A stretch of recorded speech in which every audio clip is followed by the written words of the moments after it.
The one who has the global wants to go as far away from your main target, and your player that doesn't have the global goes to the side lane that is close to your main target.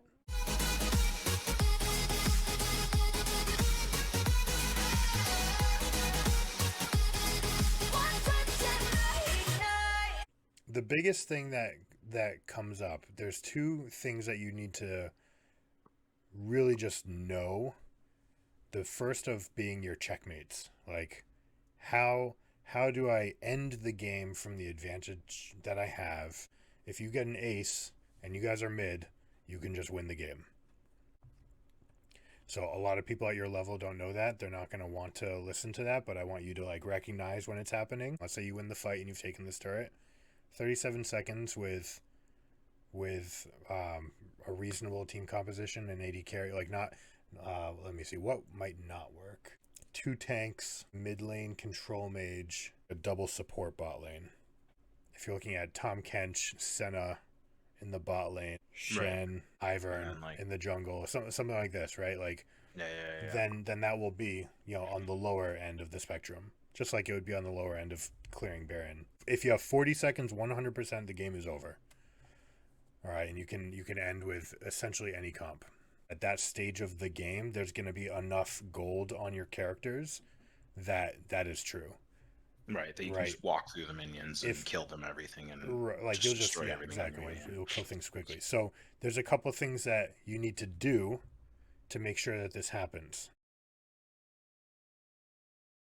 All right, there's the nearest respawn timer is 38 seconds. How do you end the game? You have a wave coming right now. The nearest respawn timer is 30. Oh, so like dragon or something? No, they are like Zoe's they're all dead. Zoe's gonna respawn in 38 seconds. Everyone else is respawning after that. You're Shen. How do you end the game here? What is your job? My job is to sort of lead the charge and tank a couple of turret shots to get people to start taking the turrets and move in, even if the waves aren't there. Well, you do want the wave to be there because waves keep the turrets from gaining nigh invulnerability, right? So that they get an extreme defense if there's no enemy minions around. But that ties into what your job it really is.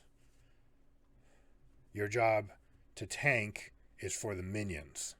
It's not for champions. You are right. So your get job, out in front. Yeah. Yep. Your job is going to be keep minions alive. You are the one taking the first turret shot as the minion wave is coming. All right. As your wave, your team has already killed their wave. You're going at the turret. You're going to tank the first turret shot. Pop my shield, take a turret shot. Exactly. And you'll actually, between you and Lulu in this case, you'll actually prevent most of the damage. All right, because this turret's going to fall relatively easily. Next minion wave starts coming. Where do you intercept it, or at what point do you start fighting the minions? Right outside tower range, the next tower range. Right outside the next tower range? Like this?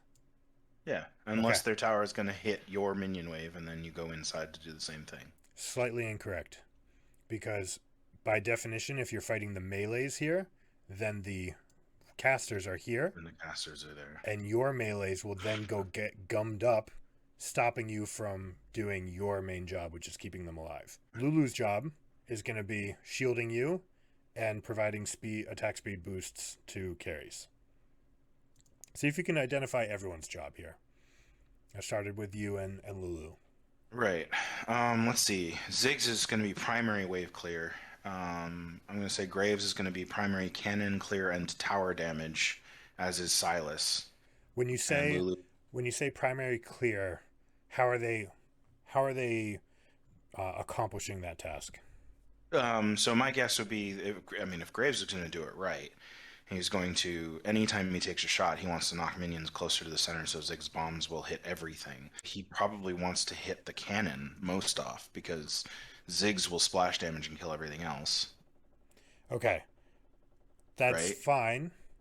And then when If near a tower, he should be focusing a tower at all costs because Ziggs can clean up the wave real quick. right, that's going to be the crux of it. As far as bursting the wave, one Q from Ziggs and one Q from Graves will clear the entire wave.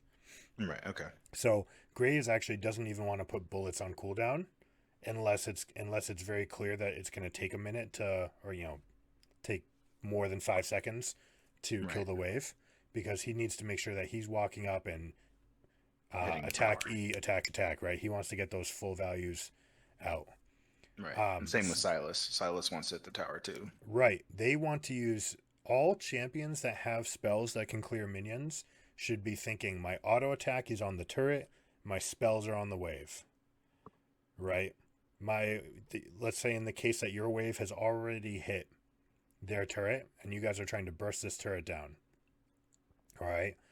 Every Hmm. single auto attack, you cannot replace auto attacks, right? That is a currency, a finite amount of shots that you Hmm. get onto a turret that you cannot increase, right? You can't add spells. Now Ziggs is a cheat code, all right? He can do something that other people can't do. And therefore, one of the things Ziggs needs to be doing is making sure he's not touching his satchel charge unless it's to eviscerate a turret. Right, because his Right. satchel does damage to turrets, right? Right. It executes them if they're under a certain threshold. Oh wow, it's just a straight up Just execute. execute. Yeah, Oh it's damn. like 25, 28, 30, 32, 35% of their health, something like that. Oh, I did not know that.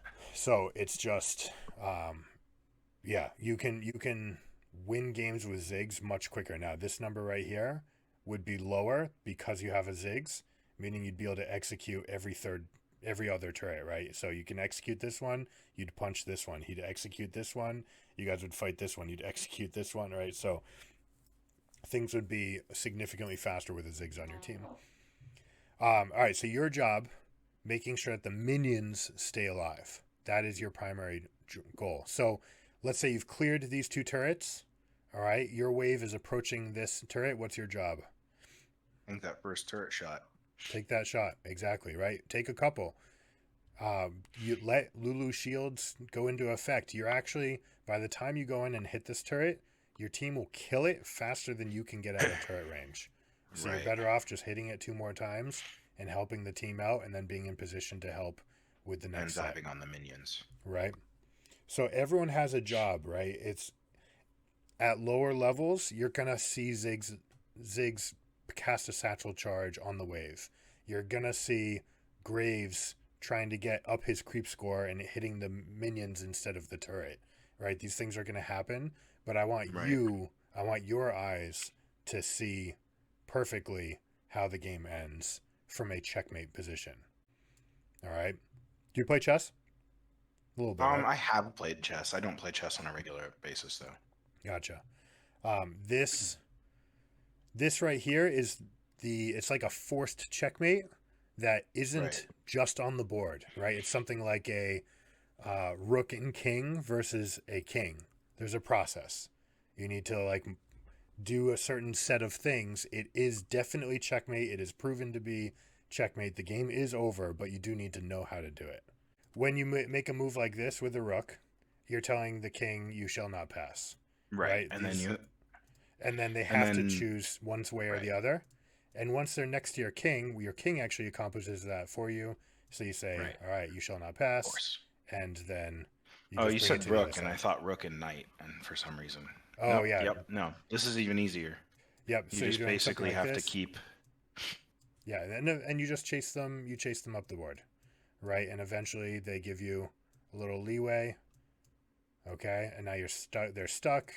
You're here. You push them into the corner until they have to turn around. Checkmate. Okay. So that process that we just did with mid is just like a checkmate like that. Whereas this is more like if you win a fight under their nexus, obviously you just put the queen in front of the king and it's an easy kill. A right. lot of people only know how to look for this. They don't know how to do the whole process, right? So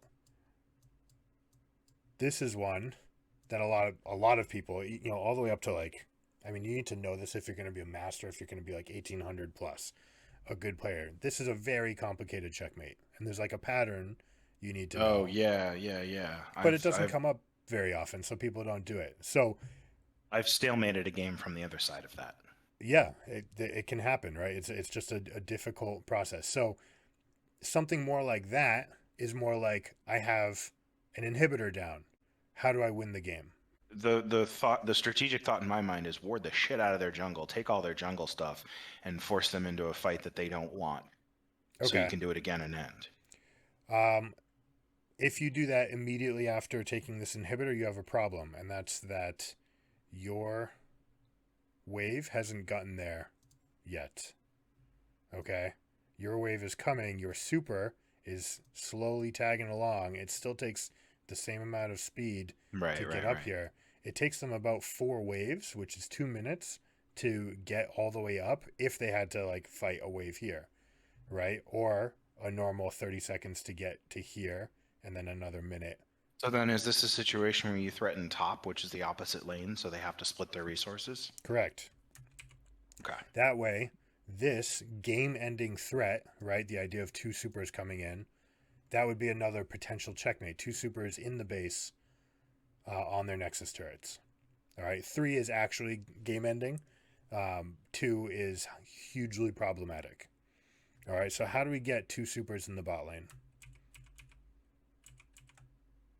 Um, well, I mean, they crash against the waves and eventually, so you basically want it to slow push, Good. right? Yeah, absolutely. So, do we need anyone in the bot lane to help it slow push? I mean, yeah, you want to make sure that you're tanking some of the damage off of the wave, but not all of it. You don't want to just immediately annihilate their waves, but you definitely want to mitigate the damage they can do to it. So yeah, Shen could go bottom, threatening an ult top. Oh wow. Okay, so I understand split pushing, but this is a whole different scenario. It's the same thing though, but it's pressure. Yeah, and really Shen's job will be however imminent the fight is how quickly he wants to push. Right? If Baron's spawning in Got 12 seconds, it. then suddenly he's like, I want to push because I might need to leave before 12 seconds and I want this wave to like So get this into is their base. why a lot of Shens pick up Titanic, because it gives them the ability to push when they want it, as opposed Absolutely. to being stuck with just their basic auto. And on top of that, they're an auto attacking, health based champion. Like it synergizes Right, with right. everything. But yeah, it's primarily because the champion's kit has no wave clear in it. So And Titanic that gives becomes him the ability to control the throttle on how hard he's pushing. exactly controlling the throttle. What a great term. All right. It's like somewhat down, a little bit down, a lot of bit down, or all Right, the because way. everybody else, not everybody else, but most other people have things in their kit that they can just start spamming to blow up waves. Okay. Got it. Yep, you're good. Where let's say that your team all goes mid and there's 90 seconds to Baron. All right, they're coming up here. Enemy team has pushed out the wave. They're collecting here. Where's the best position for you? You have supers in the bot lane. It's right here. And 90 seconds till still bottom. If I had my ult If you or a had your ult, teleport. I want you to go top in that situation because no one else is. Okay. Oh, because supers will push anyway. Now you're creating pressure in all 3 lanes without having to split your champions up between all 3 lanes. Okay. And if they engage you, you're the most vulnerable on the team, right? Hmm. Because you're by yourself, not everyone can get to you. Whereas you can secure your teammates. So every time that they are pushing up, every time that you get a ward a little bit further down, that gives you permission to go further. All right, split pushing is like playing red light, green light. Right, and this is where I am weak. I need to remember to put keywords in places so they can't wrap on me, because I Uh, get caught out. I'm yep, getting better at it, it but might be it might be someone else on your team that you can and should expect to do that. But let's say you're in this situation where you have a leftover ward. You know, this was there from the time that you fought. You saw one of their champions over here. Your team has gone to middle. Everyone's made it to their wave. Your team cleared the wave very quickly. You're still on yours. How much should you be pressing? How far should you go? I mean, so my thought is either if the wave is finishable quickly, finish it and go chill in a bush or chill nearby, throw a ward over into the tri-bush just to give yourself a little bit of heads up before somebody shows up. And the moment you see, I would say the moment I see 2 or 3 people show back up on the map mid or bottom, in total, it's safer for me to start pushing again. But I got to be careful because if they're all 5 top, I don't want to just get killed. Exactly, right? Just because your team is pushing, if there's no information about enemy champions, they literally could be and probably should be ganking the Shen. That is like the number one strategy Yeah. against Shen, is gank the Shen, because that's the only person that their team can't help. Okay? So even Right. though I your can't bring them team to me. even though your team is ahead of you, right? They cleared the wave faster than you. They got it first and they're pushing up. If you don't have information, then you can't go fight this wave because you might Right. get zerged, right? They might come gank you. All right? But now, as your team's pushing up and gaining vision, well, sorry, let's make another adjustment. What if you had a ward there and a ward there? What if your team had it warded? How does that change things? Let's see. Well, given that vision, it doesn't change a lot other than the fact that I can probably get a little bit closer. I can finish that wave, certainly. Um, and then I still need to wait until I have information. But I can get closer to the next wave and get ready to clear it because I have vision in places that I can go to without being wrapped on. Where's the furthest you can go up? I like the idea of just underneath the, so like straight south of the top tower, and kind of in that little nook there. Okay. A little bit over to the east a little bit, because Okay. you'll be able to see in there. But I don't want to that mid bush there in their top jungle, leading into top lane is dangerous because they could be in that and they could have walked there from lane. Yeah, and you're It'd be definitely, silly of them to, but well, maybe. What we really want to think of is, if they were going to threaten us, where would it have to come from? Right? And really, the majority of their force, if they were going to rotate through jungle, it would come right, through this it's gonna tri have to bush. come through that tri bush. But the fact that you have these warded means you would see any and all movements through their jungle if they Right, left their right. base. So really, this ward is almost superfluous. Yeah, Okay, all it's really telling you is whether or not they came from top and they're trying to like come at you like this. So if you're here, you're really actually doing them a favor if that's the case. They can kill you because right, now there's a huge wall behind you. You don't right, right, ever right, want to put right. yourself in a position where there's a huge wall. Okay? The answer is you can come up a little bit further, right? Because you have all this information about the river. You know they're not behind you. They can't get behind you. You want to Mhm. go as far as you can without ever leaving an opening for them to get behind you and definitely secure a kill on you. Okay? If they had to reach, like if they're using Sivir ult, Sona speed boost, Nautilus catching up to you, or like a Malphite ult to engage and then everyone catching up, and you had space to retreat, your team will have enough time to punish them using multiple ultimates and speed Right. effects, right? They can go here. So you want to be far enough so that you're avoiding the vast majority of threat. All right. Now, as your team starts going further and further up, how does that change your cadence? Let's say they get all the way Um, up here, they're looking at the turret. so it's, I mean, still with the vision that I have, it's not going to change it a whole lot, except that the wave is going to move forward. So I'm going to want to go forward with the wave, keeping an eye on the fight, but also preparing for a gank. Because the same thing can happen if all 5 of them are top and they just jump on me. We're in the same situation, except now my team's actually in a worse situation because they can get collapsed on easier.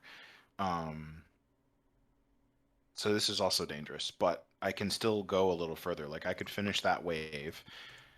It's fair to say that the enemy team is probably more scared of my team if they have vision on them. Although if there's no wave, then they can't see where all four of them are, and that's kind of important too. You are so far away that if they make a play for you, it's going to definitely lose them the middle turret and inhibitor.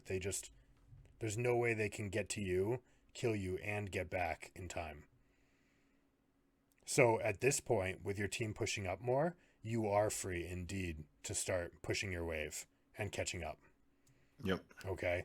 As your team is hitting the turret, you're free to go the rest of the way. Basically, as hard as you want. And again, with information, if you see them, then you can keep on pushing as much as you like. If you don't see them, you just make them wonder, right? You touch the wave and then you step back. Mm-hmm. Make them. It's clear if no one's showing, it's clear they're planning something, right? So you just don't want to present them an easy target. Right. Either that or they're arguing, but I can't count on that. Yeah. This whole time that you're playing footsie and you're playing red light green light in the top lane, your super is just Doing its thing. Right. promenading down bot lane, and it's gonna start presenting some threat, Right. right? And if they send anyone bot lane, now we are one up in one of the situations. Yep, exactly. And in fact, there gets a point right now you're actually closest to your most dangerous spot, which is right here in this situation. Mm-hmm. Because actually, once you get to a certain point, like up here, you're actually close enough to your team where if a fight broke out, you could come meet Right. right there if you wanted to, right? Yep. So there's actually some amount of safety that comes from pushing up once you reach a certain Now I speed. understand why people take the Farsight ward, because you could just throw it in that bush up top or in one of those spots to give yourself knowledge, and it doesn't matter if they take it down in one hit. The moment it disappears, you know it's no longer safe. Exactly. Yeah, if Ziggs puts a Farsight ward there, I mean more than likely it's the enemy team Aphelios that is putting the Farsight ward there, right? Like they know that they can't go into the jungle without probably getting smashed on. Right. And maybe they're even already stuck in their base trying to figure out, trying to clear supers, and then they're like, well, shit, the entire jungle is dark. How do we even think about going out there if the enemy team disappears, right? We just have no idea where they are. So your tempo up and top is almost like a caterpillar walking. You know that inchworm like scrunch forward and then the back Mm-hmm. catches up. You never want to be the one that's leading into the fog unless victory is imminent, right? Like Right. only if it's damned if you do, damned if you don't, your entire team is already Is in in their their base, base, yeah. then at that point you can go forward because they've Because already created vision then for what you. you're doing is you're just making sure that the piece that's holding down their king is a queen, not a rook. There you go. I like it. All right. Yeah, many situations where I have won not while at the nexus, but finishing off the inhibitor or finishing off the tower, bringing super minions in. Where, JC was like, "Nope, just keep pushing top, because if something goes wrong, we gained more than they gained."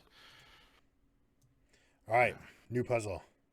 And essentially you keep on doing that. You keep on playing red light, green light until it forces their hand. They have to, at some point, go and answer the supers. They have to, at some point, answer the Ziggs that's ripping their base apart. And if they go and do that, then the Shen is going to So, be so hitting then their let me turret. flip it, because I've been on the other side of this more times than I've been on. Well, okay, I've been able to observe being on the other side of this more times than I've been able to observe winning. I'm sure I've won around half the time, but as you said earlier, recognizing the win is harder, and you don't recognize that as much. So on the flip side, now I'm not going to be playing against Shen much, but is the play for them to answer us before the supers get to base? Like, is that like we have to? Because I'm used to fighting under turrets or trying to engage under turrets for the extra oomph because we're usually behind. Yep.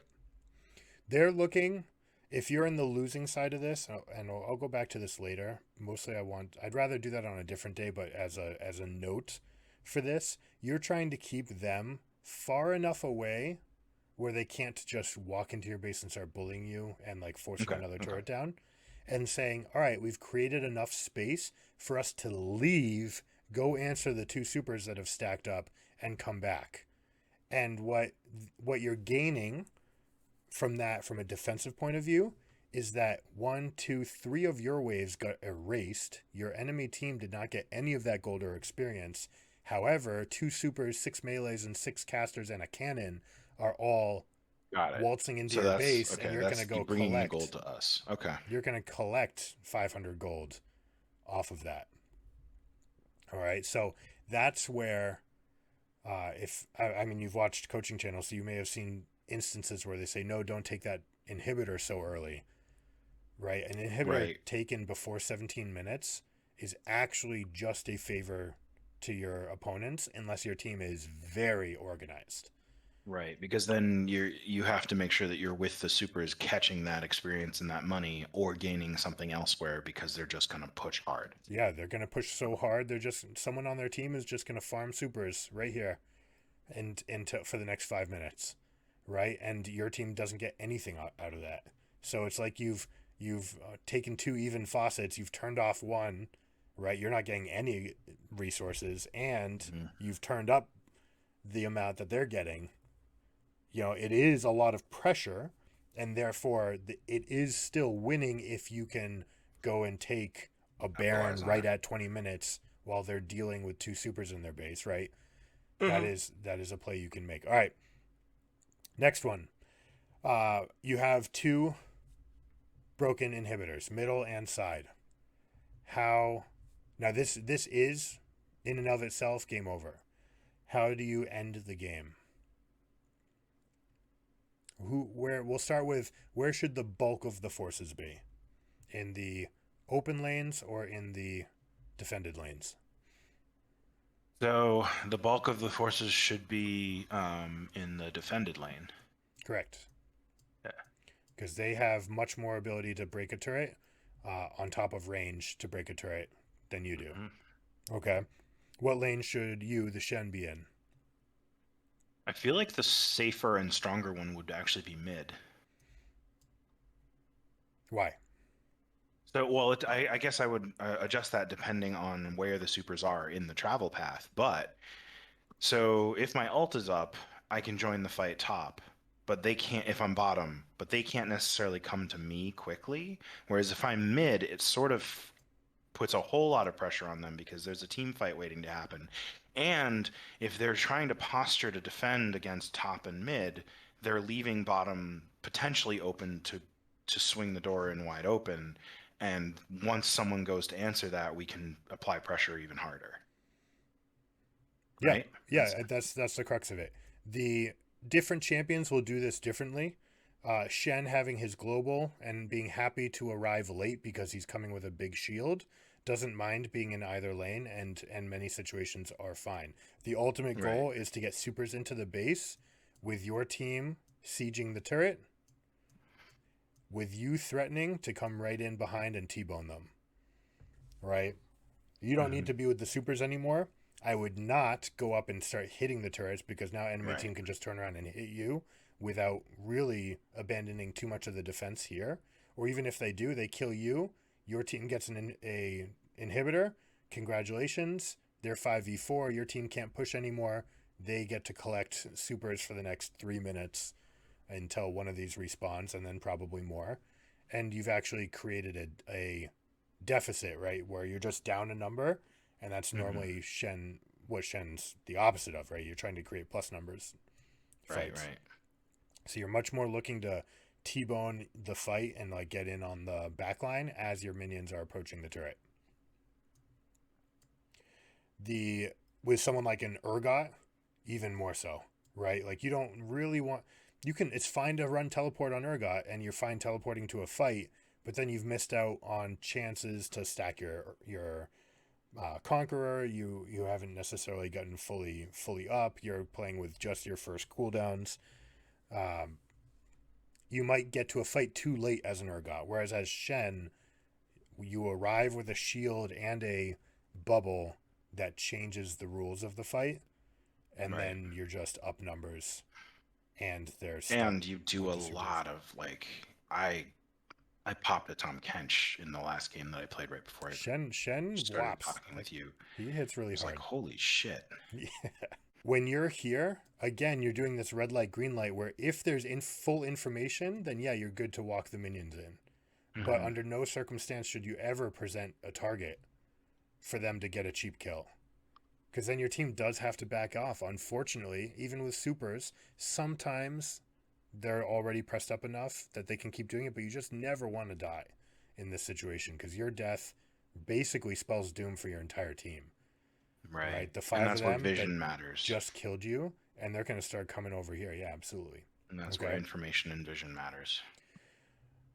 All right. This going up the middle, even more effective when you are the fighter type, Darius, Renekton, etc.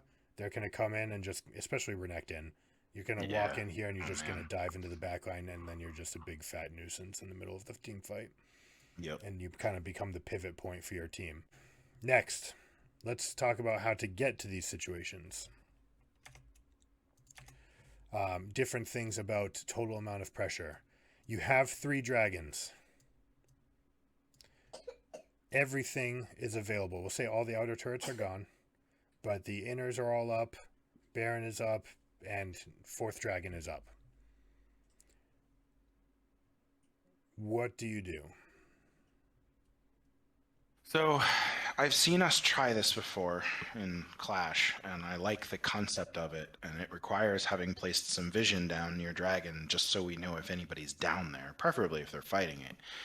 But vision around Baron, good vision around Baron, and any vision around Dragon means that we can threaten Baron, which either means if they start Dragon, we just do Baron, and if they come and fight us near or come up to Baron, we've got control of the board, right? So this is where our person with teleport or Shen or whatnot can be out pushing a lane while we're sort of just dancing around pretending like we're doing Baron. Because if they start Baron, we could leave and go get Soul, or we could just collapse on them and kill them because Baron does damage to them, and that's not a position anybody wants to be in. So to answer your question, this would be as a team, make sure that there's something vision around Dragon, and then move over to Baron to make sure there's vision there. If there's no vision, if there's plenty of vision already, then I guess we could posture even deeper in on Dragon, wards in their jungle, know when they're coming, either kill it quickly if we're already that far ahead, or pick them off as they come in. Okay, I like most of what you said. It sounds like you like this sort of vision, right? Where you really see them on it. Even Yeah, better, although more typically, I'm used to throwing the ward over the wall because everybody is we don't have vision. So you have to sort of like, I'm used to getting there late. you want vision. This vision right here is as good and better than this one as far as whether or not your team wants to take Baron in response. You have the right idea that you can fork them, just like with a split push where they have to choose one side or the other. Same thing is true here. If they have to go towards Dragon or towards Baron, if you get the information about which one they're going to, then it makes the take on the other one much easier. Right. Right? So in effect, if you have either of these wards down, and as a top laner, you probably have your sweeping lens, but you could have your vision ward, and you could actually just plop it down right here in this spot or this spot I'm to actually starting to feel like as a Shen player, well, okay, you keep actually going, but I what? want to ask you about whether I want a lens or I want stealth wards. There's pros and cons, especially if you're the main split pushing threat and you want a target, something that you can teleport to. Right, if your team doesn't have any deep wards, and you're the biggest guy on your team, and you're the only one who can go and get a ward down here, that eventually you might want to teleport to, then that's when you keep trinket wards. Okay, so then Okay, I'm justified in thinking that it's going to be a case by case scenario. I'd say most of the time just get your sweeping lens. It's more valuable to deny vision with your team than to go do things. So this vision bit, this is a process, okay, and this is why you can't just go off and say, I'm going to push, you guys take care of everything. right? First step is, hey, Lulu, let's go. Let's go get this ward. Let's go get this ward. Okay? Okay, so it's Even grab the better, support and go get some vision. right. Go with them. And hopefully, jungler, the three of you can all do this together while Ziggs is pushing mid very safely because his teammates are nearby and the Sylas can go top lane, right? Something like this.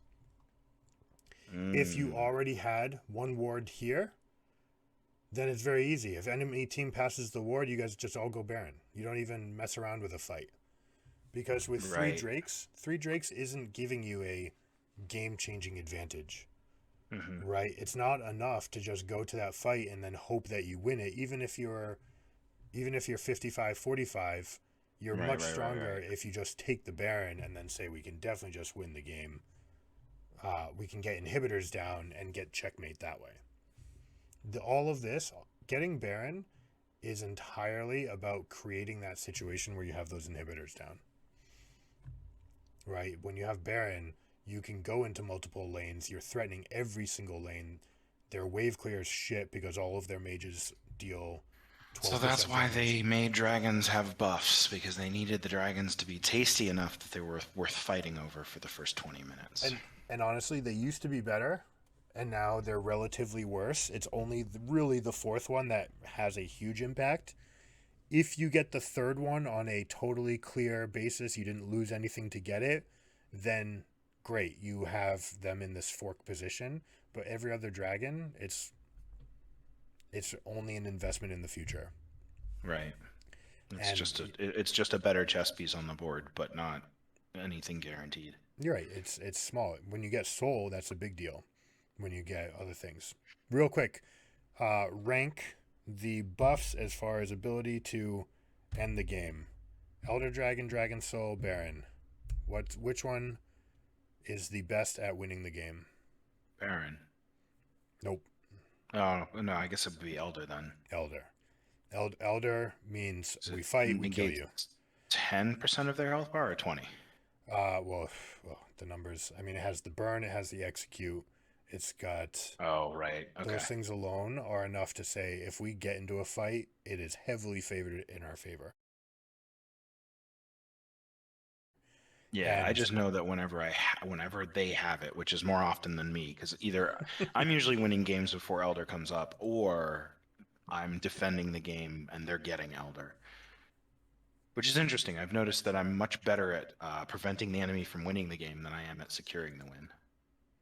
that's good. That means you're not in any rush to throw it away, which a lot of people are. They just want to say like, "Oh, we're losing. Let's fight. Hoorah." Like get one No, more big fight.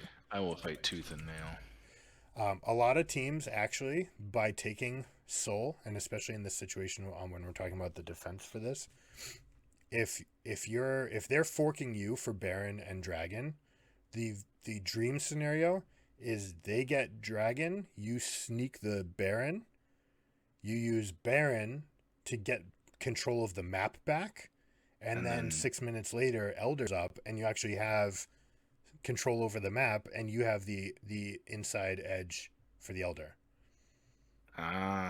Actually, I knew that because I was in a game with you and Andy, and I remember saying they're about to get soul, and both of you almost unanimously said, "Great, look at vision around Baron."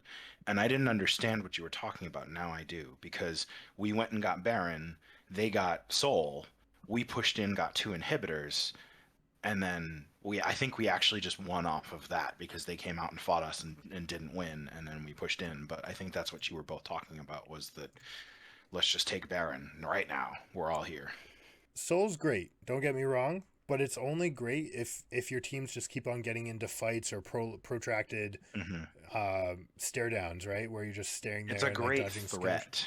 It's a threat, and It's one great team's pressure. definitely favored in that 5v5, right? If one team has Ocean Soul and the other one doesn't, then you can kind of just stare down a lane and throw skill shots at them all day because you have Ocean Soul and they can't do anything about it. But it's not helping you take a turret any faster. It's not keeping your minions alive. There's a lot of things that souls don't do The new Hextech Soul is pushing this because it has an AoE damage and slow that probably warps every fight. It dissuades any fight that you don't want, and it helps Yeah, your it engage like to secure multiple slows on targets to and guarantee the fight if that you you do want. can and if you can get a good engage, even if they take like I had yeah, I had it as Shen. When I died, I came back up and I had taunt, and it was like, congratulations, you killed me, but I'm back on the board now, and I'm taunting you, and now you've gotten me, but we got all five of you. Like it's an interesting soul that kind of warps the game. Let's go back to the discussion about the fork. You've got 3 dragons. All right, so step one, we help the support get vision. Now, Okay. what time are we looking to do this? Is this like 2 minutes out, Yeah, or is this like that'd be great. I mean, in this case, we said that they're both already up, so your okay? team probably wants to keep presence in middle, so that it threatens both things at once. It threatens both converging on the enemy team if they're already at dragon. You've got mid lane pushed up, so even if they go dragon, you might even just push inhibitor. That's a play that Bjergsen is probably the best in NALCS history at calling. It's just like, yep, we're not contesting. We're just gonna take the free inhibitor and then exit stage left. And you do it because you guarantee a resource that is arguably better than the dragon. And I mean, maybe soul is one that you probably have to fight more than an inhibitor, but an inhibitor down is it's like losing a major piece in a chess game. Just you're Right. like that's a big problem that your opponent should be able to whittle you down with. So yes, ideally 2 minutes before, 3 minutes before, so that the length of the wards that the Lulu puts down are going to overlap with the spawn of the Baron. Okay. After you help Lulu get the vision, what's the best setup for your team? Let's see. We have the vision we need. I think the best setup for the well, I mean, if we're gonna just take Baron, if our goal is to take Baron, then it's probably best to show near, but not so far into Dragon that we have to fight for it. But the moment they show, we make the call. If they all come rushing down towards Dragon, we can leave Ziggs clearing waves from the bushes because he's not great at Dragon, and Lulu somewhere between Ziggs and the team fighting Dragon, not Dragon, Baron. And Shen, Silas, and Graves can go take Baron, while Lulu and Ziggs hold them off from coming over the mid lane and Okay. stopping us. I like the idea of poking them. If they realize that the Baron threat is imminent, though, they'll just steamroll through the Ziggs at that point, especially if they have any form of engage. But Hmm. the crux is right. You do want to control this area, right? Essentially, you want to get permanent mid advantage so that it forces the other team to think about not only is your mid wave pushing, but you're also close to dragon, you're also close to baron. That's why the wards, especially if you've been watching the pro games, they'll focus on these areas and they'll get Hmm. wards over here to ensure that their team can take this mid wave. They'll also put the wards here in these side bushes. They want to ensure that they can get this wave without being punished for it, especially since they're often putting a spell on cooldown to clear the wave or multiple. And then once you have, in the ideal situation where you've got all this and you've got mid wave priority, enemy team can't really do anything. They have to like make a like, hey, we're a stand. We're definitely gonna go force you to come to dragon, and then you have 2 options, both of which are great. One is to ignore everything and go take the inhibitor. The other one is to ignore them at dragon and go to baron. Right. This one, if your wave is already there and this turret's already gone, this turret's at risk at all times, especially if you have someone like a Ziggs on your team. Right. Okay. That's interesting because it's just this whole conversation is starting to show me like if we're all off in our jungle clearing our jungle creeps a minute before dragon, like we are asking for them to kill us, This or we're this asking for them to win because we're not. This right It's here is the just biggest pub mistake that you'll see all the time. I'm taking Krugs, right? There's a minute left. This person thinks that the gold that they're going to get from Krugs is worth it. And it's never worth it because you cannot join the fight. You are damning yourself to a 45-second sentence of being out of the game, right? You have to clear this. You have to drop aggro, 8 seconds to recall, 25 seconds to get back to a relevant position, right? You're just out of the game for 40 seconds by taking Krugs.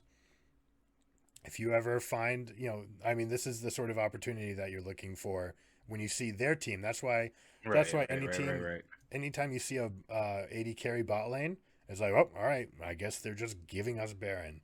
Because if the AD carry's here, the support's probably nearby, right? They're playing towards bot side. Enemy team, maybe their jungler might even be saying, oh man, my veins starting to push bot. I need to go keep an eye out on things, right? Like this showing here past 20, you know not to do that. Money is only good if you're going to spend it. Money exponentially gets worse as the game goes on. Right. A gold has diminishing returns. The gold that you get early is the difference between having 70 attack damage and 60, right? That is a large difference. That's 16%, right? Late game, that same 350 gold is the difference between, if you're a carry, the difference between having 210 and 220. That's nothing, right? That's 5%.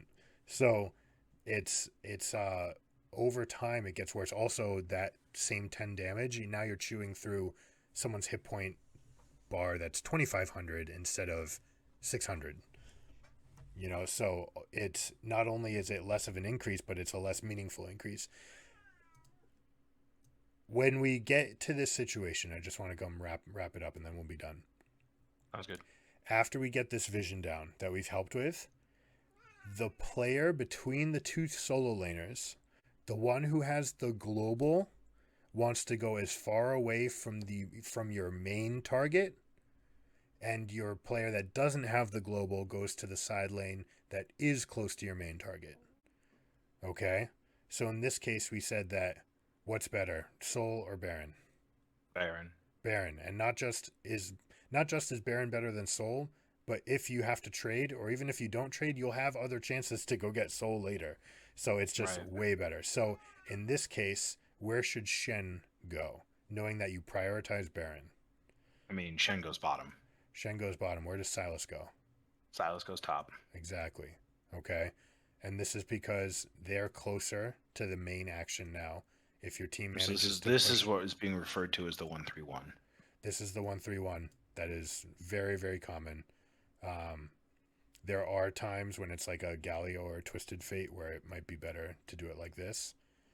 But largely, this is what the 1-3-1 looks like.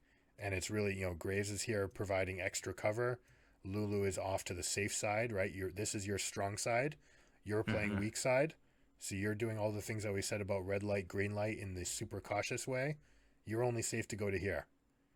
Enemy team is probably right. We've decided that we're going to play around Baron. So we've given up some vision at Dragon or given up some strength. You do not pass go here.